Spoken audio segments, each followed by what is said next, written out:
साहित्यिक प्रदेय को क्यों याद किया जाए, क्या आवश्यकता आ पड़ी, ये इसको लेकर तीन एस्पेक्ट्स मेरी समझ में जो आते हैं। मैंने अपने जो प्रारंभिक एक ग्रंथ है महाराष्ट्र राज्य परिषद द्वारा जो 1988 में प्रकाशित हुआ सावित्रीबाई फूले समग्र वांग में, उस पुस्तक को मैंने आधार बनाया है और किसी पुस्तक को मैंने आधार नहीं बनाया है। मैं उसी के हवाले से आपके सामने बात रखूंगा। जो कुछ टूटा फूटा अनुवाद जो मैंने किया वो आपके साथ साझा भी करूंगा, लेकिन वो परवर्ती समय में। सवाल है तीन कि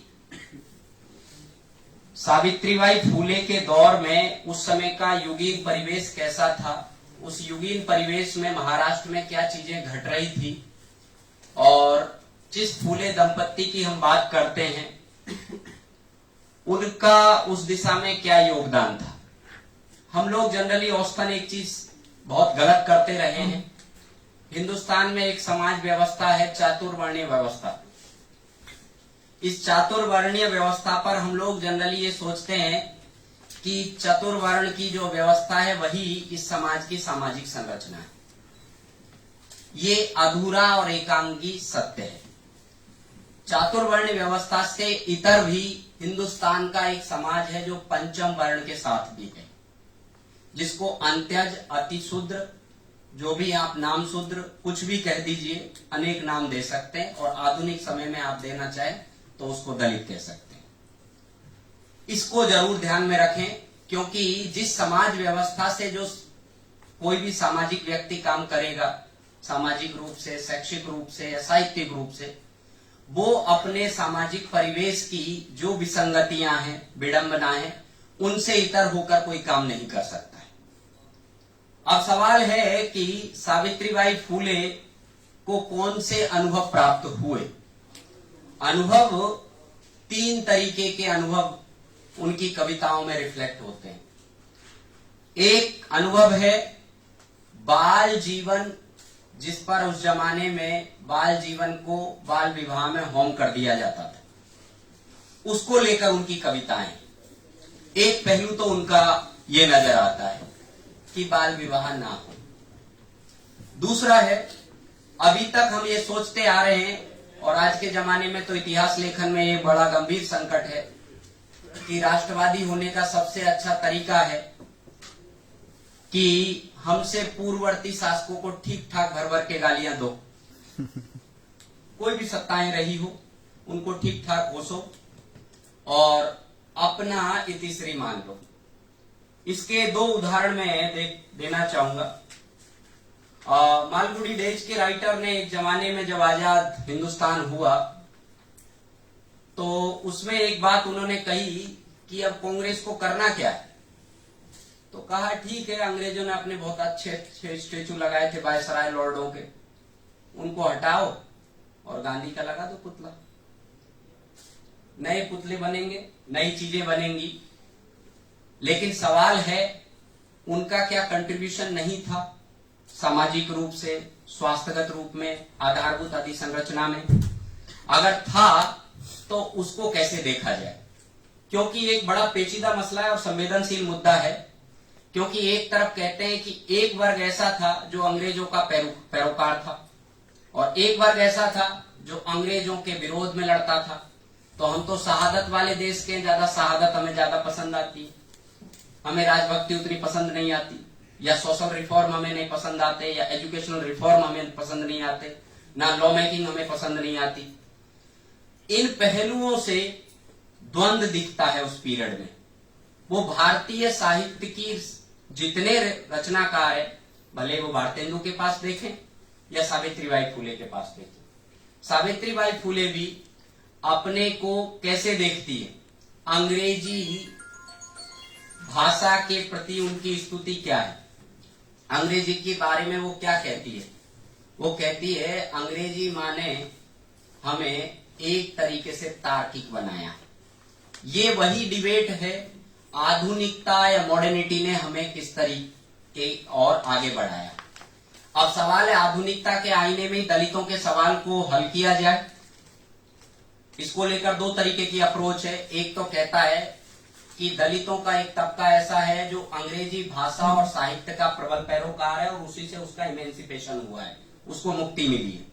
और दूसरा वर्ग ये कहता है इसको मुक्ति नहीं मिली है, बल्कि ये एक तरीके से उस समय देशभक्ति नहीं कर रहे थे।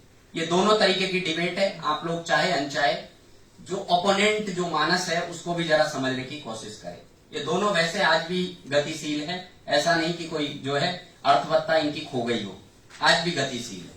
इसको लेकर एक आजमगढ़ के निवासी है संभवतः चंद्रभान प्रसाद, उनकी एक बहस है दलित शिक्षा आंदोलन की कि दलितों की शिक्षा कौन सी होगी, भारतीय मातृभाषाओं में होगी या अंग्रेजी में होगी। अब सवाल है, हिंदुस्तान की सारी सरकारें पहली कक्षा से ये कहती है कि अंग्रेजी एसेंशियल की जाए वैश्विक ज्ञान के साथ, वैश्विक समाजों के साथ जुड़ने के लिए आधुनिकता के नजरिए से। एक तरफ 2020 की एजुकेशन पॉलिसी है जो कहती है मातृभाषाओं की ओर। अब सवाल है, बाजार, रोजगार और दुनिया की वैश्विकता के साथ जुड़ने का संबंध हमारी भारतीय मातृ जुबानों में है या उनमें है, इस बहस को भी वो जिंदा रखते हैं। तो चंद्रभान प्रसाद एक अंग्रेजी माँ का स्तूप लगाते हैं और उसकी पूजा करते हैं, तो लोग कहते हैं ये तो एक तरीके से मैकाले के वंशज है। ये मैकाले के वंशज एक तरीके की तोहमत सावित्रीबाई फूले पर भी लगती है। आप कहीं ऐसा अगर सोच रहे हो, क्योंकि मैं शायद स्तुति गान वाला आदमी तो नहीं हूं और ना करूंगा, जो बहसें हैं उन बहसों को आपके सामने जरूर रखूंगा, वो जीवंत बहसें कौन कौन सी। तो एक बहस शिक्षा की है कि सावित्रीबाई फूले अंग्रेजी शिक्षा की वकालत क्यों करती है और अंग्रेजी के मार्फत आज जो वंचित तबका है उसको किस तरीके से एक मुक्ति की राह उसके लिए बनती है। क्योंकि आप जानते हैं रजवाड़े में वर्णाश्रम का अनुपालन किया जाता था, गुरुकुल में पालन किया जाता था। जो अंग्रेजों द्वारा, मिशनरियों द्वारा कुछ विद्यालय शुरू किए थे, उनमें वंचित तबकों को स्पेस मिला था। उसमें भले ही फातिमा शेख का अवदान हो, सावित्रीबाई फूले का हो, सावित्रीबाई फूले की जो अपनी ज्योतिबा फूले की अपनी एक बहन थी सगुनाबाई, सर मराठी के ज्यादा आधिकारिक विद्वान है, वो ज्यादा जानेंगे उनके बारे में।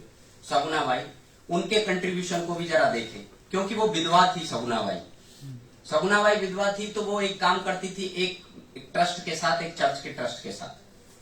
उस ट्रस्ट के हवाले से उन्होंने किस तरीके से अपना स्पेस तैयार किया, उस स्पेस से कैसे जो है ज्योतिबा फूले साहब प्रभावित हुए।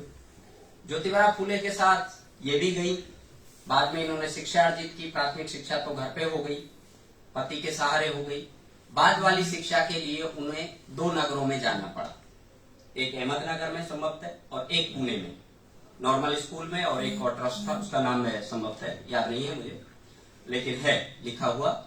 और तीसरी जो चीजें वो प्रक्रिया के साथ उन्होंने पहली बार एक महारवाड़ा था, जहां पर जिन्हें कृष्णा जी ने जहां जिक्र किया मांग जाति का, महार जाति के रहू जी और लहू जी, ये वो नाम है जिन्होंने पहली बार एग्री हुए थे हम अपने बच्चों को पढ़ाने भेजेंगे। ये 2 कैरेक्टर थे। इन्होंने कहा कि हम अपनी मांग जाति की या महार जाति की या मातंग समाज की या और जो समाजों की है, तो उनमें से 9 बच्चियों ने पहले शिक्षा के लिए 1847 में, फिर 1848 में विधिवत रूप में चीजें शुरू हुई। 47 वाले को ज्यादा तवज्जो नहीं दी जाती क्योंकि वो विधिवत थी नहीं इस रूप में, लेकिन शुरुआत तो 1847 की वहीं से होती है। तो आप देखेंगे फिर उनका रेशो बढ़ता जाता, लगभग 150 लड़कियां होती है। वो डाटा भी हमारे काम का है, क्योंकि वो डाटा हमें एनालिसिस करता है कि उस जमाने में 1857 से दलित तबके कितने पढ़ रहे थे, शिक्षा में उनका पार्टिसिपेशन कैसा बन रहा था। क्योंकि 3 तरीके से पार्टिसिपेशन हमारा बनता है, एक कोलकाता प्रेसिडेंसी में, बंगाल में, एक मद्रास में, एक बंबई में। ये तीनों का हमें देखना पड़ेगा, और तीनों का सीधा संबंध एक तरीके से इंडिया कंपनी से था, ब्रिटिश राज से बाद में बनता है। तो इस पर भी जरा एक डाटा के नजरिए से जरा देखा जाए कि उनका एक एस्पेक्ट ये है।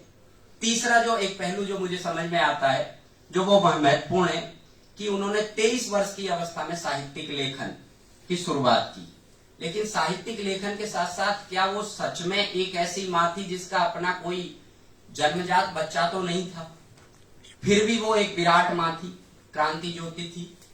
या एक तरीके से ऐसी माँ थी जो एक तरीके से हम अगर उसको दूसरे तरीके से कहते हैं, एक माँ हमारे लिए इंपॉर्टेंट हो जाती है मदर टेरेसा? क्या वैसी ममता और मानवता उनमें थी? अगर थी तो वो मिशनरियों के कंट्रीब्यूशन को, पहली जो किताब लिखती है वो पहली किताब डेडिकेट करती है उन लोगों को।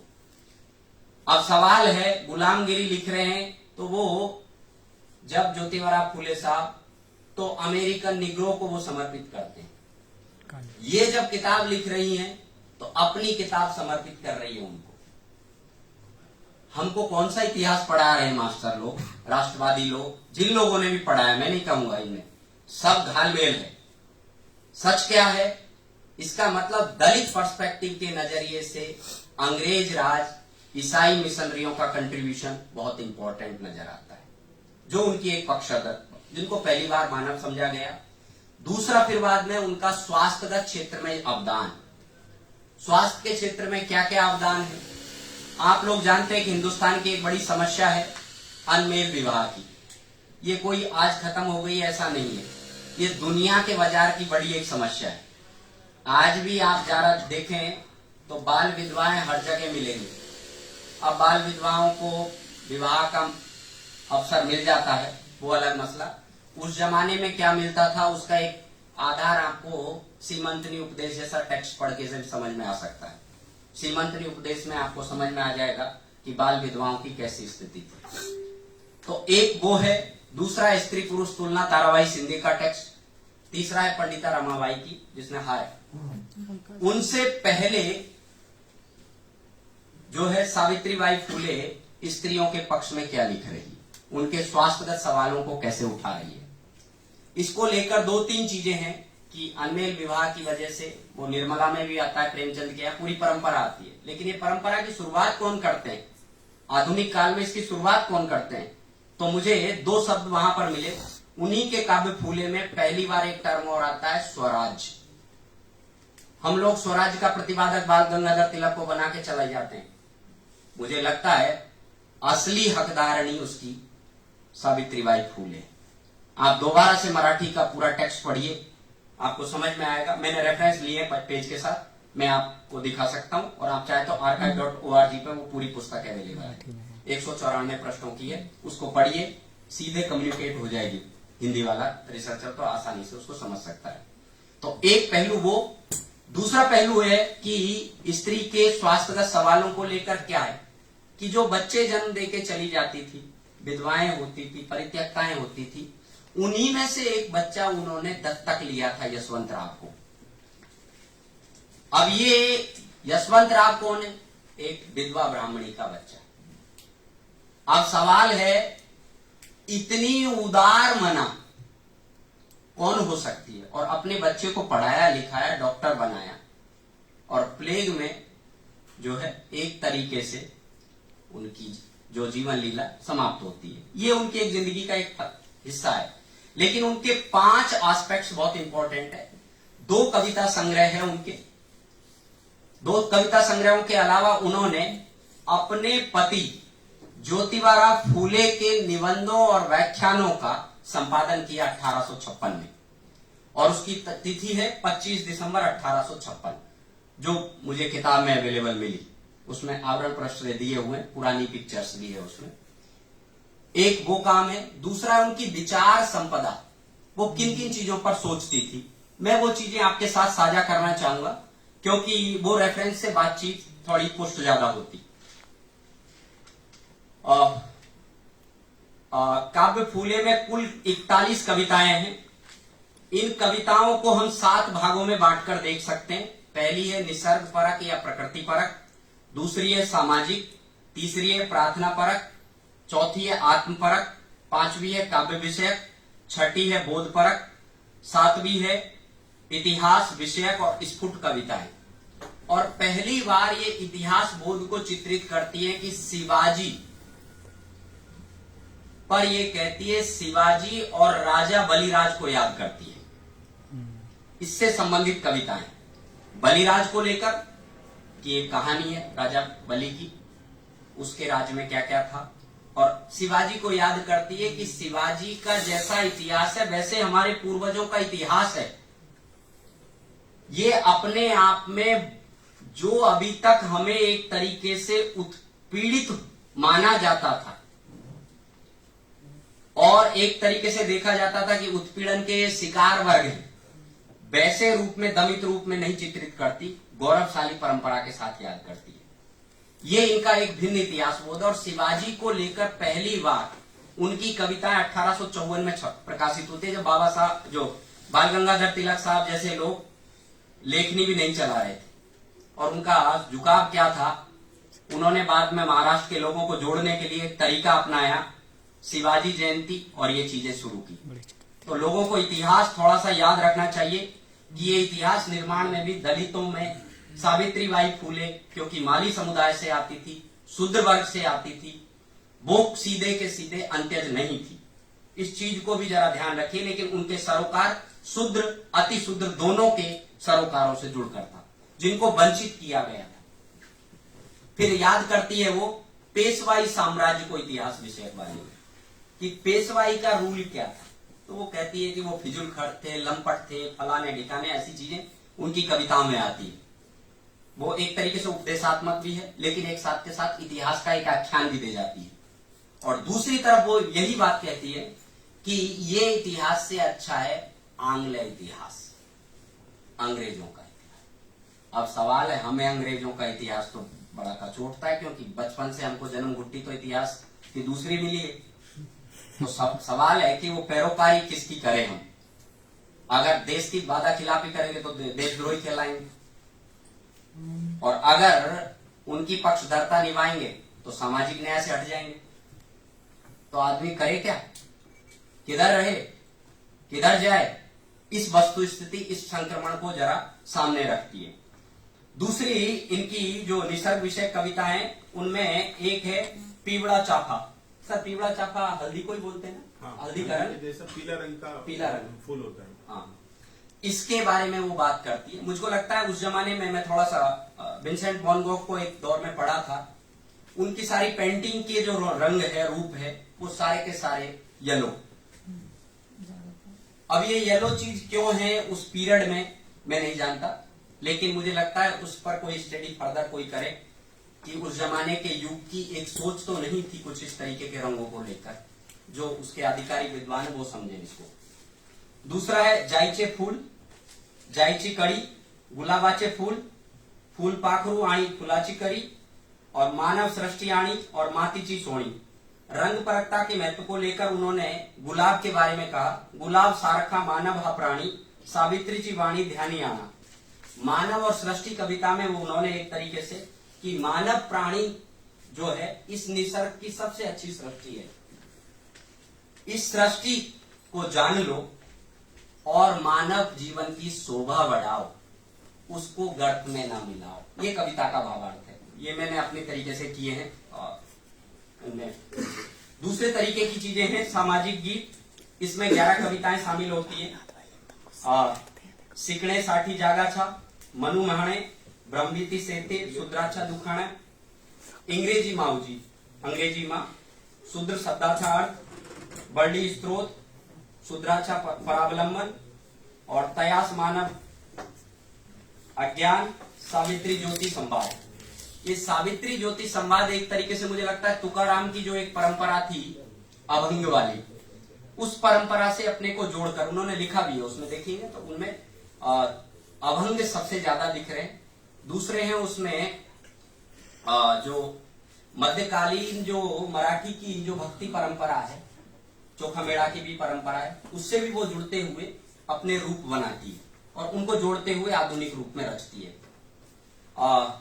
नागर धरती सेथी जे करची, मठते असली मनु महना। इसी तरह अंग्रेजी माऊली तोड़वे पशुत्व, अंग्रेजी माँ पशुता को तोड़ती है, पशुत्व को तोड़ती है। देई मनुष्यत्व, मनुष्यत्व को पर ले जाती है, प्रदान करती है। ये शूद्र लोक, शूद्र लोको, ये शूद्र लोक का सत्य है। अब ये शूद्र लोक क्या है, ये अपरिभाषित है, लेकिन आज के समय में परिभाषित है। काफी हद तक। तयास मानव महाणे का उपदेश परक कविता है। ज्ञान नहीं विद्या नहीं ते घणेच्या गोडी नाही, बुद्धि असुनी चालत नहीं, तयास मानव महाणे का। अभंग परक में उन्होंने शूद्र और क्षितिज ज्योतिबा, और अंतिम कविता है जो ज्योतिबा फूले को कहा कहती है, ये ज्ञान के सूर्य है। अब सवाल है, कोई ऐसा दंपत्ति भी मिल सकता है जीवन में जो समान धर्मा व्यवहार कर सके, और इन्होंने ज्योतिबा फूले को उसी आदर के साथ याद किया। मुझे लगता है सावित्रीबाई फूले की कविताओं में उनकी आत्म निशानदेही के सबसे ज्यादा साक्ष्य है, जिसमें एक हम कहते हैं रेडिकल फेमिनिज्म की बात करते हैं, भांति भांति की बात करते हैं, परिवार व्यवस्था के उच्छेदन की बात करते हैं। मैं नहीं जाता उनमें, क्योंकि हिंदुस्तान का सत्य तो परिवार व्यवस्था के भीतर ही आकार लेता है। ये गुरुदेव रविंद्रनाथ टैगोर भी कहते थे, घरे और बहारे में। इन लोगों ने पढ़ा है वो जने निबंधों को, प्रिय मृणाल, और उनको जरा समझे तो उस पहलू पर भी जरा देखें। परिवार व्यवस्था के साथ, एक मर्यादित जीवन के साथ एक स्त्री क्या क्या कर सकती है, उसका एक ग्राफ है कि कैसे एक सावित्री एक तरीके से विराट बनती है और अपने पति के प्रति बहुत आदर भाव। मुझे लगता नहीं कि ये भारतीय समाज व्यवस्था का केवल रामचरितमानस का पाठ है, जो अगर उसको पेटेंट कराना चाहते हैं वो अलग मसला। ये भारतीय समाज व्यवस्था का अपना सच है। दूसरे तरीके प्रार्थना परक कविताओं में प्रास्ताविका है, अर्पणिका है, शिव प्रार्थना है, शिव स्त्रोत है। शिव जी को मानने वाली थी सर, शिव जी की स्तुति करती थी। शिव स्तुति को लेकर उन्होंने बहुत सारे जो संस्कृत के शिव स्त्रोत संबंधी चीजें थी उनको मराठी में लिख दिया। एक रेंज देखो, ये रेंज सुब्रमण्यम भारती की तरह है, प्रार्थना भी है, देशभक्ति भी है, तमिलनाडु भी है, सब चीजें। अब इसको करेंगे क्या? इनके पास भी है वो रेंज है।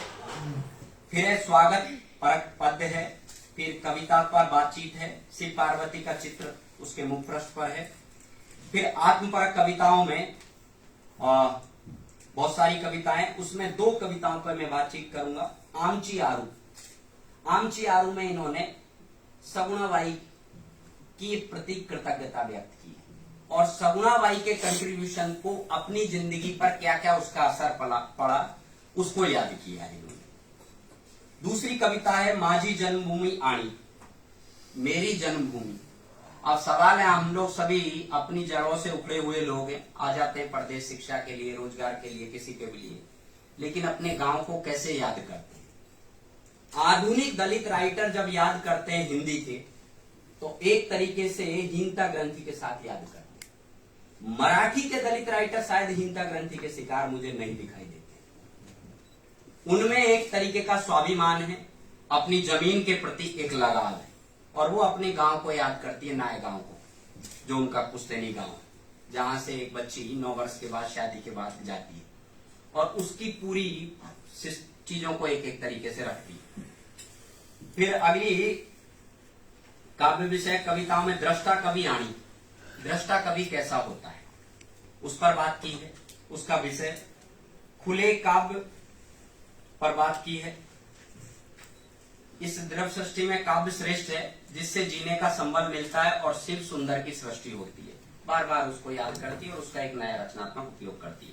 फिर बोध परक कविताएं, ज्योतिबाचा बोध, श्रेष्ठ धन कौन सा होना चाहिए।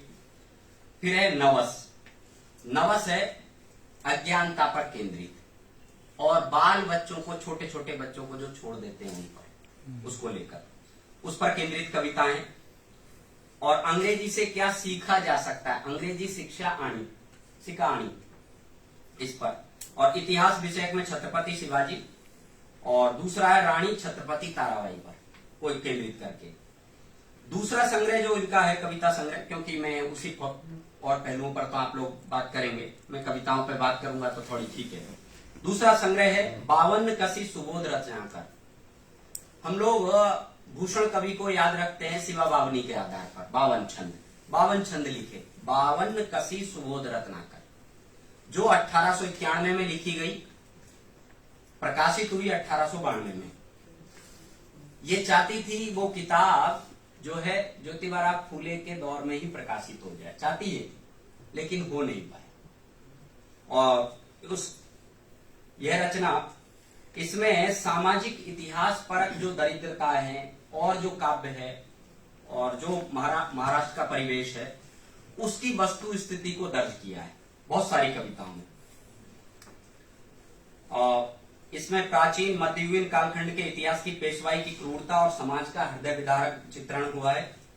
ज्योतिबा फूले को शूद्र और अति शूद्र सभी के लिए जिन्होंने कार्य किया उस पर उन्होंने बातचीत की है कविताओं में।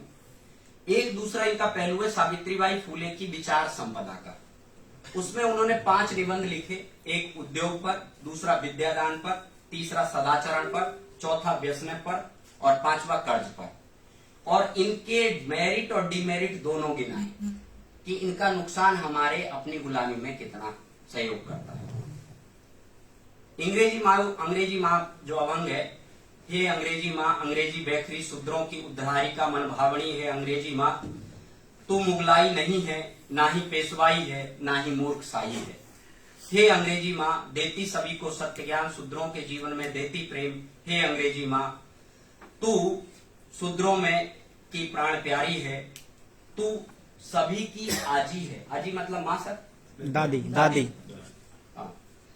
करते से करबद्ध मेरी तुझसे प्रार्थना है, हे अंग्रेजी माँ तू पशुता से हमें निकालती और मनुष्यत्व देती, तू शूद्र लोक की स्वामिनी। अब सवाल है, हिंदुस्तान में अंग्रेजी को बरकरार रखने वाला वर्ग कौन सा है?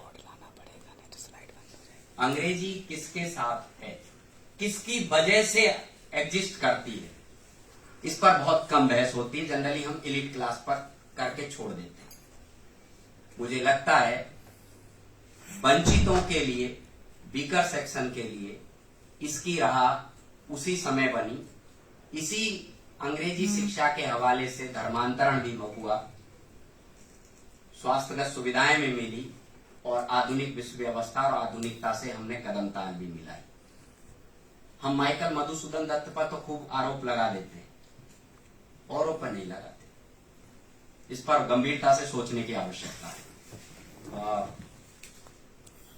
बाल विवाह के विरोध में उनकी नवस कविता को देखा जा सकता है। अपने पराक्रमी पूर्वज वंशजों को याद करते हुए उन्होंने बलिराजा की स्तुति पर बात किया जो अनुष्टुप छंद में है, और स्वावलंबी उद्योग प्रपंची वाले पे ज्योतिबा के जो भाषण है उन पर उन्होंने बातचीत की है एक अलग से।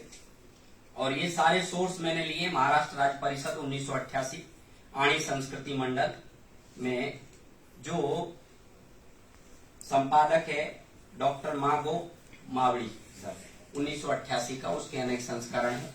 और उसी से मैंने अपनी साहित्यिक जो उनकी चिंताएं, 4-5 चिंताएं मुझे दिखती है। एक तो आधुनिकता के आईने में दलित, शूद्रों, अंत्यजों को कैसे देखें। दूसरा एक सॉलिडरिटी का एक मसला हो सकता है कि जो और तबके थे जैसे फातिमा शेख और इनका अपना एक कंट्रीब्यूशन है, उसको लेकर शूद्र वर्ग कैसे, जिसको आज के जमाने में फॉरवर्ड प्रेस जैसे लोग कहते हैं, ये बहुजन लिटरेचर है, बहुजन प्रस्तावना है, प्रमोद रंजन और वो लोग उसकी प्रस्तावना करते हैं, दिलीप मंडल जैसे लोग, तो उनकी प्रस्तावना बहुत पहले की है, 2007-8 के आसपास से वो उस चीज को चला रहे हैं। तो उस नजरिए से दूसरा हिस्सा है कि इसको हम दलित आंदोलन के पर्सपेक्टिव में पढ़ें या दलित आंदोलन से ज्यादा इसको बहुजन पर्सपेक्टिव में पढ़ें, सावित्रीबाई फुले के दूसरे कंट्रीब्यूशन को। तीसरा कंट्रीब्यूशन जो मुझे समझ में आता है, उनका जो परित्यक्त बच्चे हैं, स्त्रियां हैं, उनके प्रति उनकी हमदर्दी और शिक्षा और उनको स्वावलंबी बनाना। तीसरा पर्सपेक्टिव ये हो सकता है। चौथा पर्सपेक्टिव जो एक बन सकता है कि शिक्षा के हवाले से साहित्यिक रूप में क्या उनका अवदान रहा, क्या योगदान रहा। एक उन्होंने पीढ़ी तैयार की, उसमें एक दलित कवियत्री थी मुक्ताबाई, क्या सर, मुक्ता माव से एक उन्होंने दलित राइटिंग में जो शुरुआती एक कवियत्री तैयार की अपनी स्कूल से, मुक्ता एक है, नहीं कविता, उनकी शिष्या थी जो एक तैयार की उन्होंने, जो बाद में दलित राइटिंग की पहली 19वीं शताब्दी की पहली दलित कवयित्रियों के तौर पर इनके बाद मानी जाती है, जिनकी राइटिंग पर बहुत कम बातचीत होती है, बिल्कुल हिंदी में तो ना दरा। मुझे मराठी के हवाले से ही पहली बार मेरा भी अभिज्ञान हुआ है। तो एक पहलू वो है। चौथा है स्वास्थ्य के मुद्दों और पेंडेमिक की समस्याओं से जूझती हुई एक स्त्री जो नर्सिंग करती है, नर्सिंग के हवाले से अपने पति की सेवा करते हुए वही प्लेग के कारण उनकी डेथ होती है। तो मुझे लगता है उनके जीवन के आयाम अनेक है। एक अच्छी संपादिका है, एक अच्छी कवयित्री है, एक अच्छी समाज सुधारक है, एक अच्छी स्वास्थ्य कर्मी है, एक अच्छी शिक्षिका है। अनेक जीवन के डायमेंशन है उनके, लेकिन हम उनको सिर्फ ऐसा ना सोचे। दिक्कत क्या हो रही है, हमने एक सीमा रेखा खींच दी है। सीमा रेखा ये खींच दी है कि हम दलित और बहुजनों को कैसे दिखाएं, हमेशा डिप्राइव्ड दिखाएं या एम्पावर्ड दिखाएं। अगर इनके नाम से हम शिक्षक दिवस मनाएं, महाराष्ट्र सरकार ने तो बालिका दिवस मना लिया, उनका तो स्टेट में है बालिका दिवस, इन्हीं के नाम पर है बहुत पहले से, लगभग कम से कम 30 वर्ष से सर। तो उतने समय से वहां मन रहा है। अगर ये रेखा खींच दी जाए तो हमें अपने शिक्षक दिवस को बदलना पड़ेगा। ये बड़ा जोखिम सरकारें नहीं उठाएंगी। एस्टेब्लिशमेंट कभी भी इस तरीके से एस्टेब्लिश सिस्टम नहीं उठा सकता है। मुझे लगता है सावित्रीबाई फूले को पढ़ने का तरीका और उनके लेखन से संवाद का तरीका, मैंने सिर्फ जो कल मुझे मिला उसके बाद से मैं थोड़ा सा रात को 2:30-3 बजे से पढ़ना शुरू किया, अपना नोट्स लिया, किताब पूरी पढ़ा, जितनी समझ में आई उतनी समझ में आई, नहीं आती तो मैं सोचता कि सर से जाके पूछूंगा अनुवाद, उसका अवसर मिला नहीं। जैसा बोला आपके सामने, शुक्रिया आप लोगों का।